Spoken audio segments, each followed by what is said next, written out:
Hello, welcome back to Suzerain. So, apologies if I, at any point in this episode, may appear sort of wonky or my brain just stops working for a couple of moments. I have been recording like 4 videos in one session now, which I usually don't do, and because of that, I have neglected to make dinner. So my brain is screaming for glucose, but I can't pull myself away from this right now. Security has been increased, makes sense. Security measures at the capital is classified, okay. Heightened after the murder of Bernard Circas. The mayor of Holzort reports that everything is under control. Police Chief Carl Greiser reported that an investigation has been launched on the murder of Bernard Circas. The mood in the Situation Room was gloomy. My cabinet members were gathered to discuss the shooting outside the palace. Lilius presented the initial report. Bernard Circas was shot dead at 9:03 p.m. in front of the palace gates. He was an elected independent member of assembly and, as you know, a famous communist.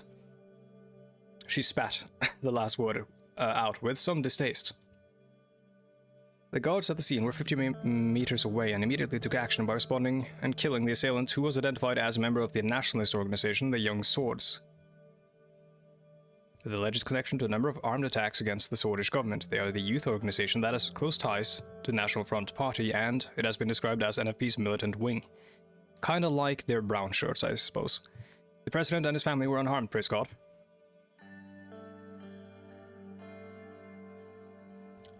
But why Bernard Circas? He was always been an infamous figure.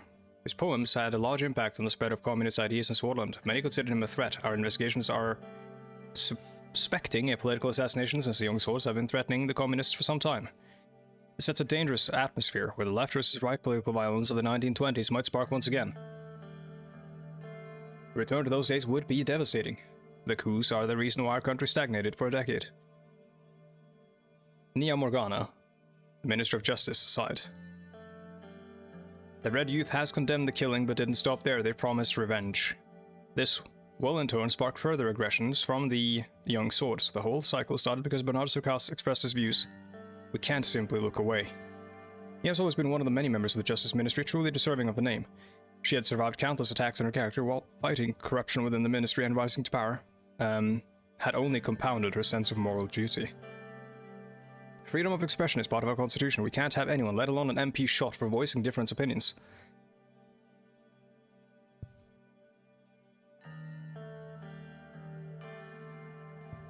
The nationalist Young Swords have overstepped, and they should be put under the loop for such extreme action. While I agree, I do have to say I fully agree we should protect freedom of speech. I don't want to be full centrist here, but our laws do, and for good reason, silencing voices only results in fear and stagnation inside society. Not always true, but in this instance I am inclined to agree. We had that before, and I know very well how it was. I hear your concerns. Our police do their best to uphold the rights of our citizens. We will prevent such an act from happening again by making sure that our security measures are re-evaluated. Grunted in approval. He towered over the rest of us in full military uniform. This guy looks like a thumb, like a human thumb. His many war medals conspicuously on display. Agreed, ma'am. Our gendarmerie will also help boost security in the rural areas where possible. There might be more to come. We should refrain from making the issue a political one from the start. It will only add fuel to the fire. It is political though, isn't it? Yes, but we need to calm the country. If we take sides, we could escalate the situation further. There aren't many sides. The state versus its enemies. Wow. Human thumb. Chud man over here. Several police cars rushed past the Maroon Palace, and everyone went silent. Regardless, a full investigation on all involved parties is underway. We will find the subversives and punish them soon enough, Mr. President. I will do my best to help coordinate the administrative tasks. Justice will be served, and the rule of law will return to this country stronger than ever. Only if we stay vigilant as a country. We must think about the upcoming budget. We should not lose sight of our real political goals, like constitutional reforms. So this game was obviously made before this happened because it's inspired by other historical events, and history doesn't repeat itself, but it does rhyme. And what we noticed in France, of course, after, and I don't want to talk too much about it because it is a hot button issue and it's a developing issue. as of the day of recording this, at least, there was a lot of unrest in Paris. But I mean, it's the French. When are they ever not rioting? Like the French know how to make their opinions heard by the politicians. But following the like horrible like terrorist attack recently, which I won't go into much detail about because it is a traumatizing, terrible thing.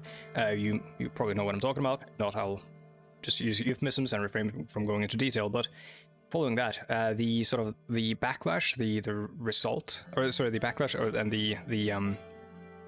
the response, I think, was a bit extreme, and that's what's caused the riots right now. The idea that you can't film a police officer. We shouldn't go too hard like that here. We shouldn't lose sight of what's actually happening, what the real things are. We shouldn't, be reactionary in our response to this. Agreed. These matters shouldn't distract us from what the people want us to do. Like, one could make the argument that if we were to fund the military here a lot and then send military police out into or gendarmerie, which is like militarized police, I think, out into the provinces and stuff, we are essentially capitalizing on an opportunity to do something that we probably wanted to do already. It seems that the tensions between the communists and the nationalists will escalate further. It will be very difficult to pass any meaningful change if there is chaos in the country.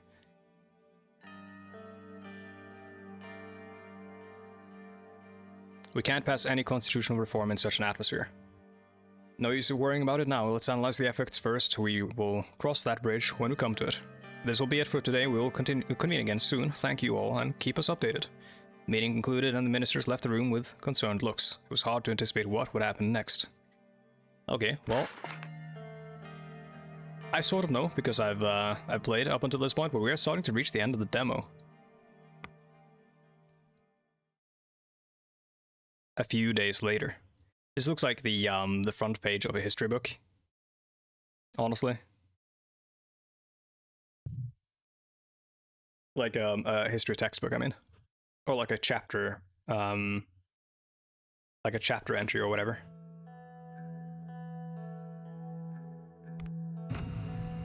Or like the header of a pretentious New York Times article or something.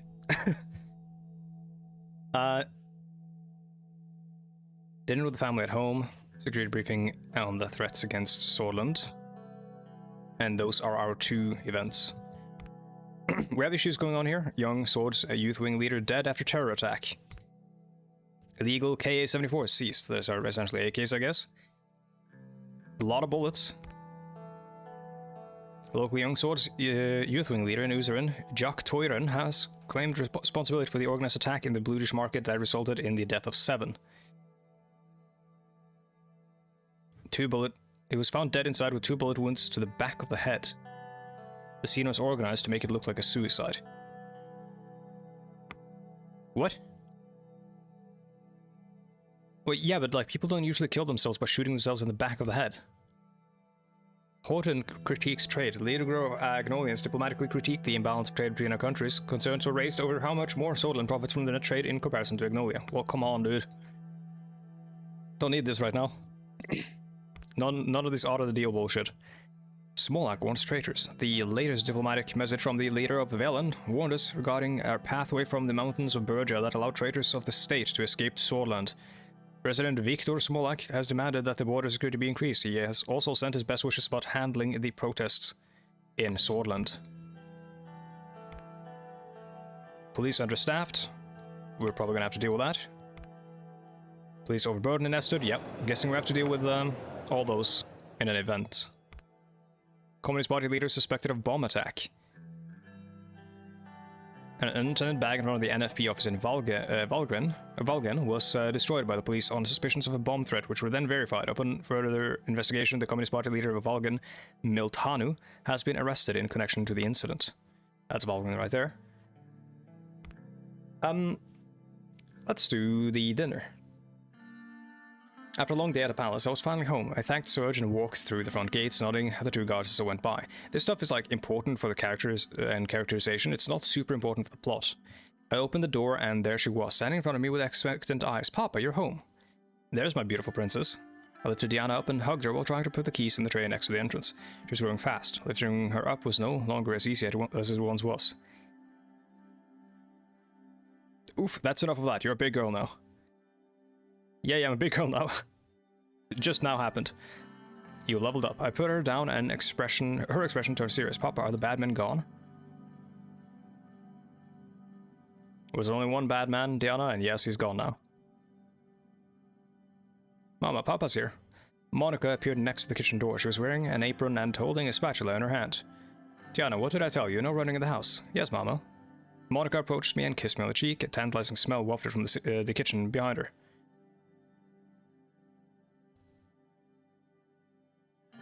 How was your day, dear?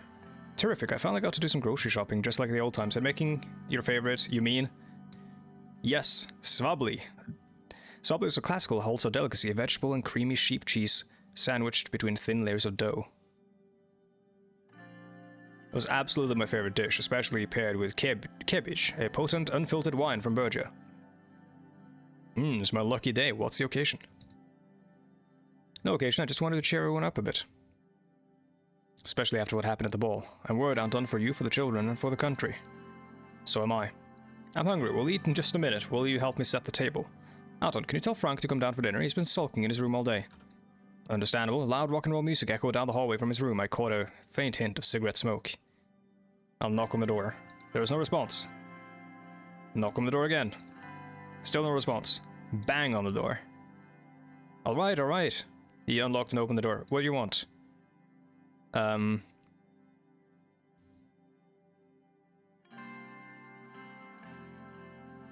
Food is ready. Great, I was starving. Frank headed downstairs to the dining room and I followed after. You could see, like, this is affecting the family. The table is prepared and Monica's ladling food onto the plates. Come on, have a seat. It won't be as tasty if it's cold.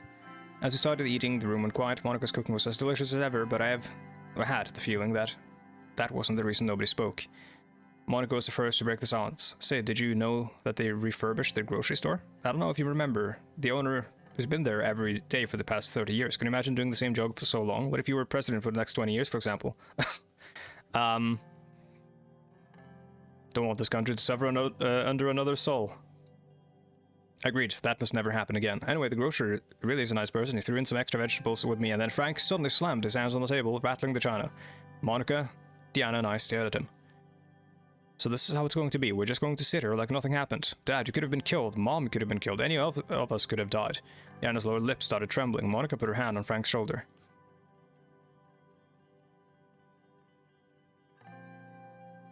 Frank, you know I would never let anything happen to you or Diana, even if it cost me my life. I know, but still, can you at least tell me if something's being done about this? It was real close, Dad. My security assured me that they took all the necessary steps. For the same security that let the person get shot in front of the palace? Frank, listen to your father. If your father says we don't need to worry, then we don't need to worry. You have to trust him. I don't know if that's how... I don't like that. That paternalistic, like, you know, just trust me. I've got this under control. I think there should be free flow of information, especially in the family. Everyone should trust each other and stuff, but... yeah, things calmed down a bit at the table. We finished our food in silence. Frank got up first and retreated back to his room. Monica lifted Diana up and plopped her in front of the living room TV before returning to the table. Parenting in the 1950s wasn't much different from now. She sat down across from me. Except now, no, it's not a TV, it's the iPad. Anton, he's still young.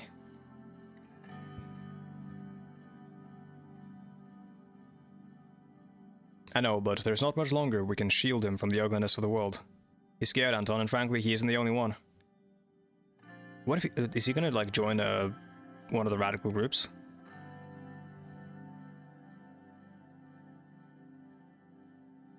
I promise, if there's truly any threat to this family, you will be the first to know. She got up, stood behind me, and massaged my shoulders for a moment before leaving me alone in the dining room. I sat alone at the table and drained my glass of cabbage. Had I been lying to Frank and Diana? Was the threat to my family truly over? Time would tell.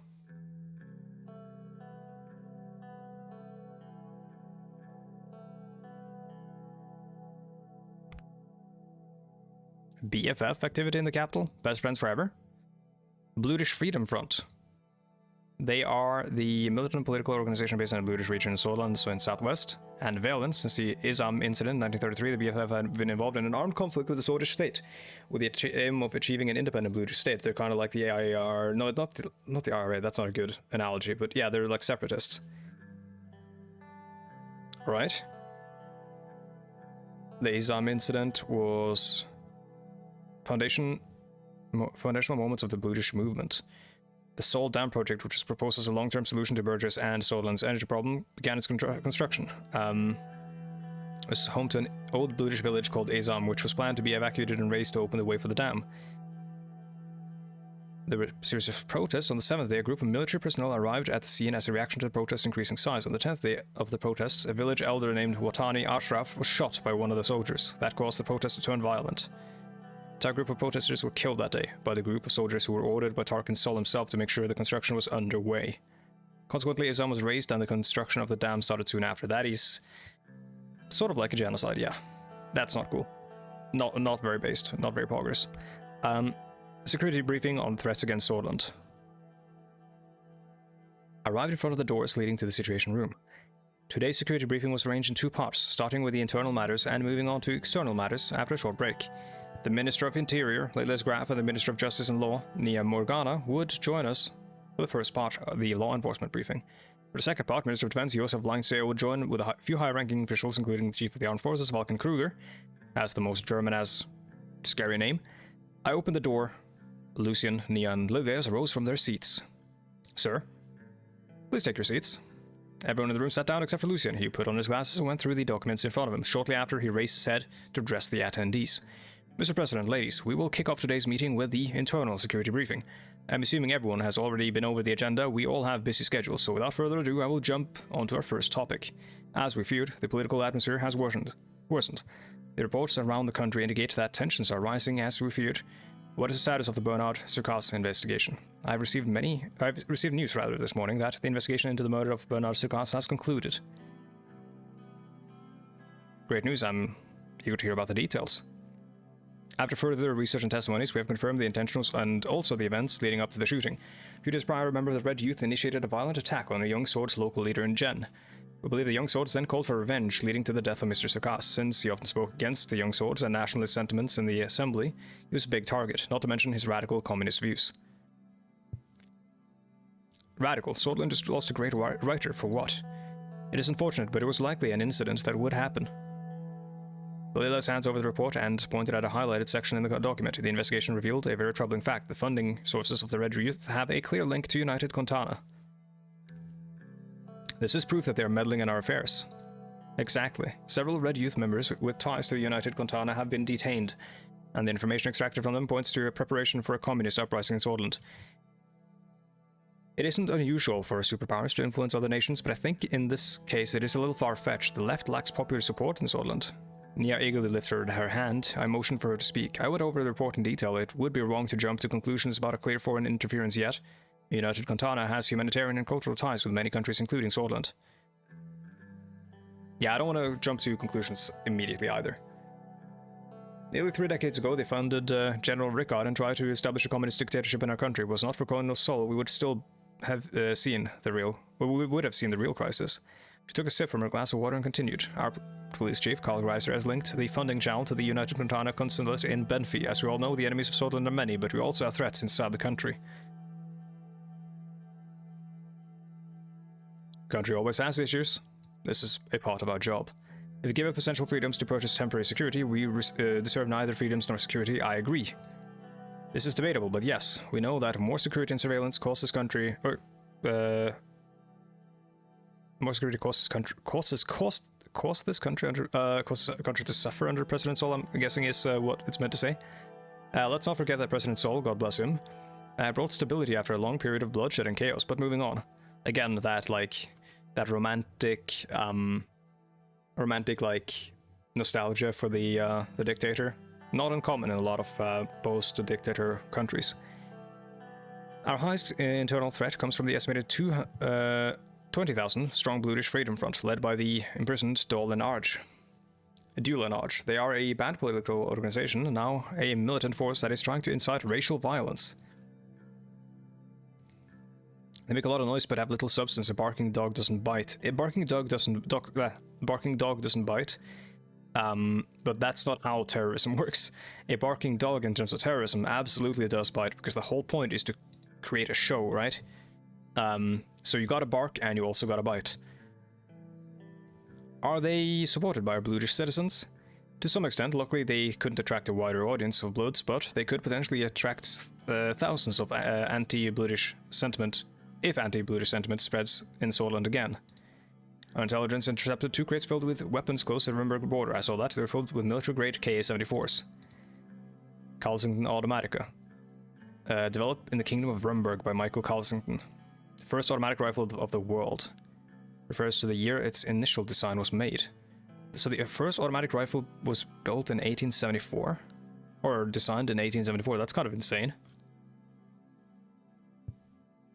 Rumburg has been acting aggressively in the region for a long time. I'm not surprised that they would attempt to weaponize the British people against us. It's not completely absurd that this could happen, right? It's just kind of impressive, I guess.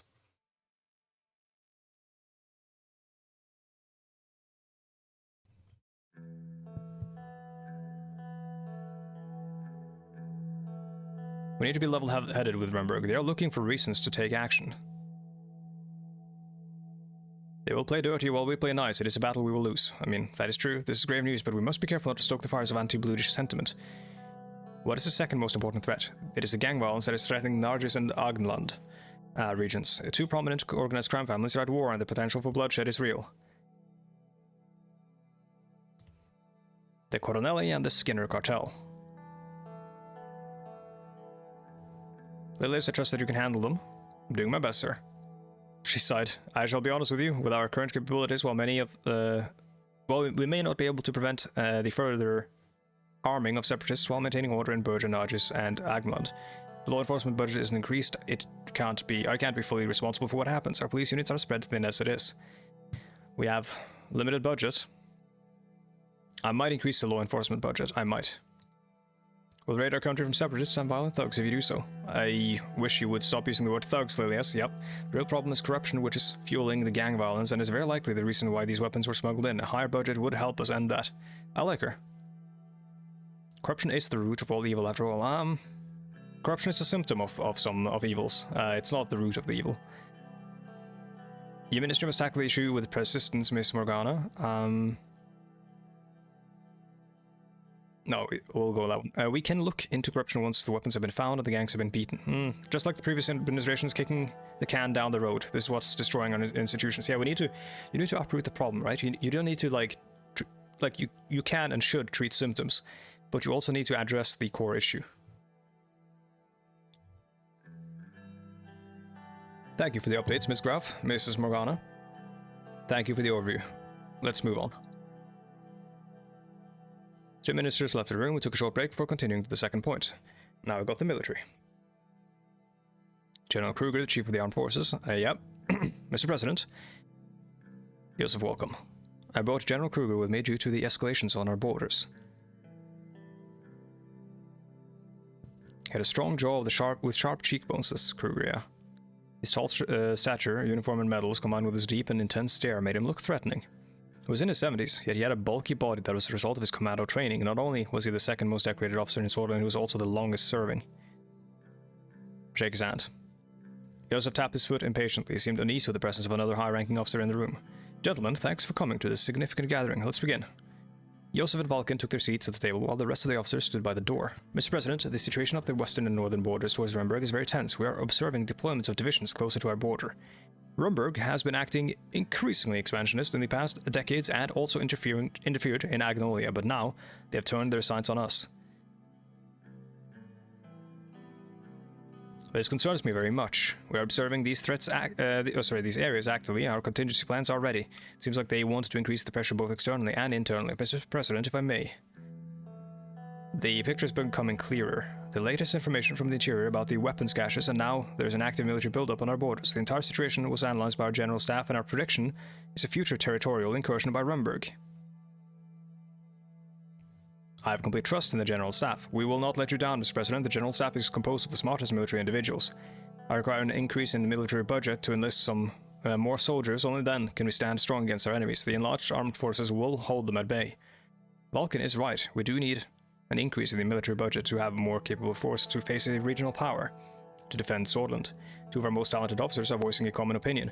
That is an understatement. Times are changing and a war is coming, Mr. President. Whether we like it or not, we must be prepared. During the election, you said something about focusing on our military. I ask that you reconsider to increase the military budget. I said nothing about focusing on our military. The future or the safety of Swordland is in your hands. As you said, times change, Joseph. We will see. Our forces would crumble under a decrease, and Rumburg would be much more compelled to exploit our weakness. Our country hasn't fallen to any invading force for 200 years. You cannot let it happen, Mr. President. We could also find regional allies like Volksland or Lesbia to deter Rumburg. There are several options on the table. I like the idea of allies.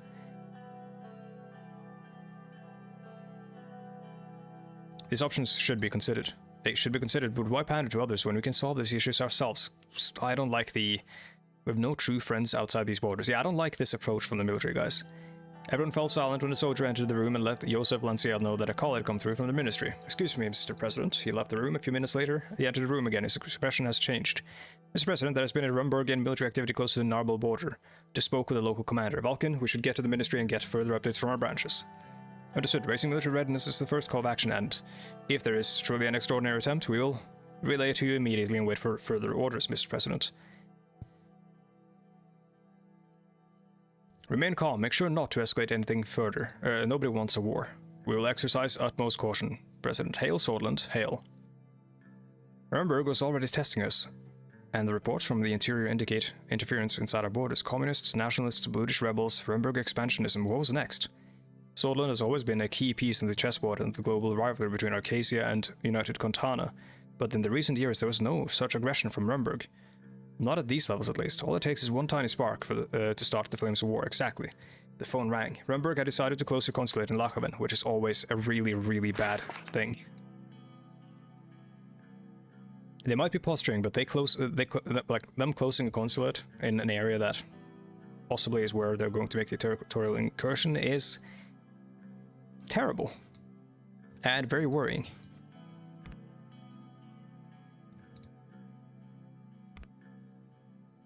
React to the unrest. End of day at the Maroon Palace.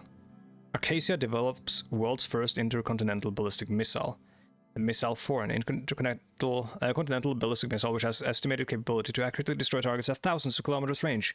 Arcasian missile capabilities have significantly increased, posing a threat to the territories that are further away from western Mercopa.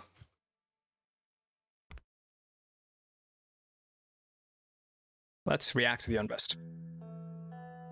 The political situation around the country has escalated. Chief strategist Lucian Goliad has prepared several action plans that we can execute. What will we do to address the intensifying political climate? So, a call for restraint on national television is okay. That's good. Visiting affected towns... Well, actually, no, it's not. So the problem is that the people who are out there protesting aren't going to listen to me anyways. So it's not going to help. This would be a show for the people who already aren't protesting. Maybe it could be a good way of sort of vaccinating them against it, like inoculating them. Essentially say, like, putting this idea that, you know, I'm calling for peace and for us to like come together, and that's going to make it so that the people who already agree with me will not be as likely to change sides. Visiting affected towns in person seems like the only productive one that I can see. Labeling all protesters as traitors is a terrible idea, because it's only going to further inflame the tensions and radicalize the protesters. And also it's going to make me like a common enemy of them. Expand the police by deploying all recruits in training is also terrible, because it's going to create situations where inexperienced recruits are going to be facing off against protesters, and that can create flashpoints, which can then also inflame the tensions and escalate things. I say we call for... No, I say we visit the affected towns in person.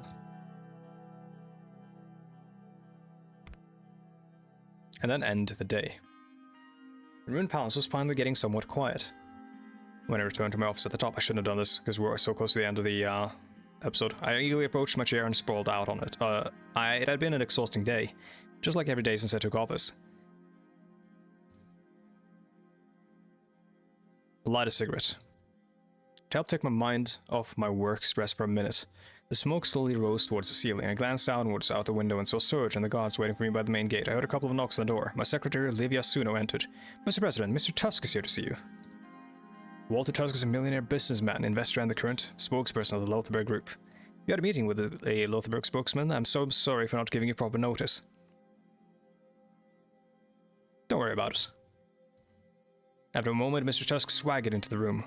I'd met Swordland's most prominent businessman once or twice, but never alone. He had large jowls, blindingly shiny shoes, and the air of someone who was used to getting his way. Anything to drink, Mr. Tusk? Water, whiskey, cognac, preferably from before you were born, sweetheart. I'll check the supply room. Man, this guy's a character. Walter hung up his hat, which I could see was lined with mink. He fixed me with a long, hard stare and then broke into a toothy grin. Good evening, Mr. President. I'm here to congratulate you. We both sat down. My business partners and I wish you a successful term as the leader of our nation. Nod. I had no chance to say this at the ball with all the panic, but we were very much looking forward to working with you. Thank you.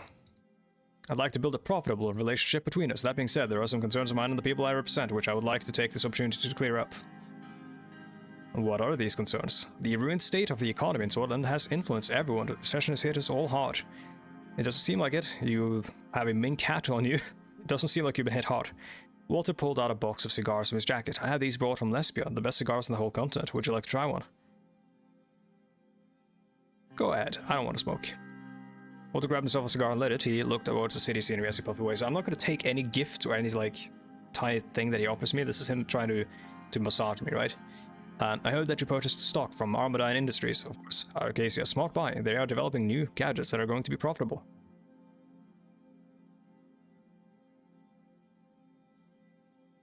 With risk comes reward. I expect a very good return on investment. You have a keen eye for business. I will buy a couple of thousand of shares too to expand my portfolio. Hope the investments pay off for both of us, President. His eyes wandered away for a moment. The assassination and the troubles between the left and right are worrying, but the recession is the root cause of these issues. For us, it is worrying to see that you have decided to promote a planned economy. I don't mind that we disagree on the economy. Neither do I, but you know how much capital Lothar represents, yeah? Even though you pursue this path, you need further market investments to boost the economy. Says you. The highway investment was a good call, but there was more to gain in the high-speed rail, especially for business logistics.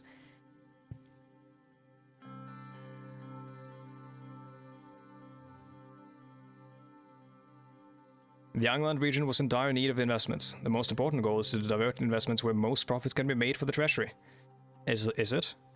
We can be close allies. The group can help you get Swordland out of the recession, which will be the key problem to solve in your term and could even determine your re-election. Let's start with a gesture of goodwill. Soon the investment project contract will be awarded to one of the three main contenders. Pulled out a check out of his pocket and slid it toward me on the table. My personal bank details were listed on it with a deposit of 500,000 Swedish Ren ready to be transferred. This was 6 months of a president's salary. If the contract is somehow awarded to Underhall Construction, they would not only work hard and deliver it, but also do it on time. What do you think, Mr. Vane? Wouldn't that be good? There was a noise by the door. Livia Suno was standing there, holding a tray with a bottle and 2 glasses. I'm sorry, Mr. Tusk, but all I can find was a 1492 Savigny. I hope that's acceptable. She quickly put the tray back on my desk and walked out. Tusk eyed her as she left. Remind me to visit your office more often. Now, where were we? Do we have a deal?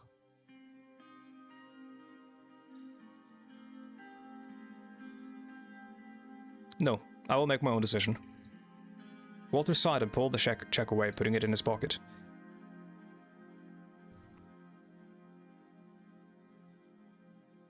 Should I threaten him?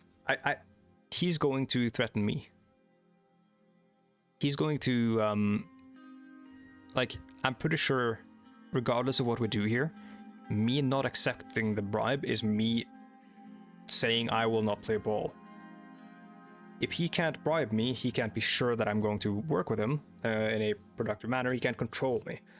What he wants here isn't a working relationship. He wants to control me and direct me towards what will help him. Maybe, if I do this, he's going to get really pissed, but...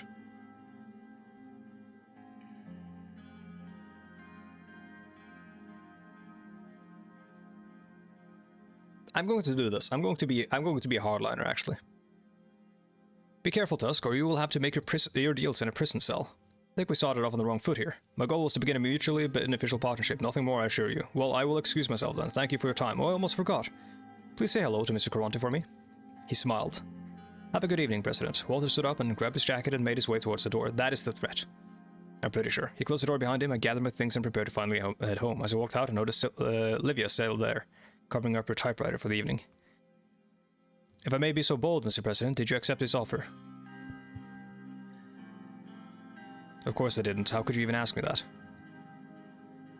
The other girls have told me about all kinds of dealings that went on during Alfonso administration. I wasn't sure if you were that kind of president. I most certainly am not. She and I took a moment to look over the lights of the city before heading to the elevators. Alright, now we got a lot of decisions to make, but we're over time, so I want to say thank you so much for watching. Again, oh my god, we have so many newspapers to read. Again, everything that I said at the end of every episode holds true. Likes are a huge deal, so if you do like this video, please hit the like button, subscribe, and hit the bell if you want to make sure that you're notified when these videos come out. And that's about it, I think.